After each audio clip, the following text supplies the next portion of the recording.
L'épineux problème de financement des PME a été l'un des points saillants de cette deuxième réunion du comité technique de concertation.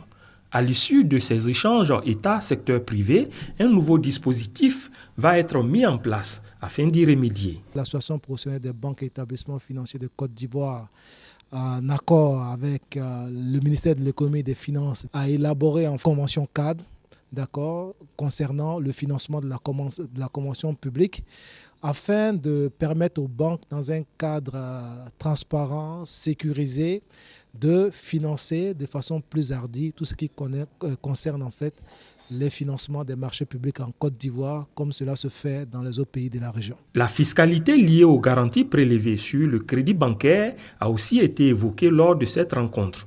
Selon les banquiers, cette fiscalité constitue un frein à l'accès au financement pour les opérateurs économiques. Nous avons souhaité que cette fiscalité également soit revue.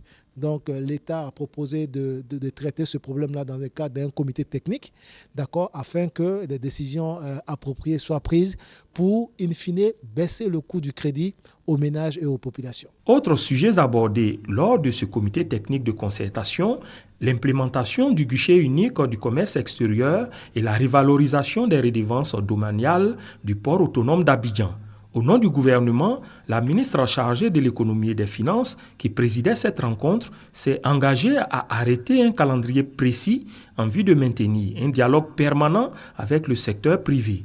Pour rappel, la dernière rencontre du comité technique de concertation remonte au 22 mai 2014.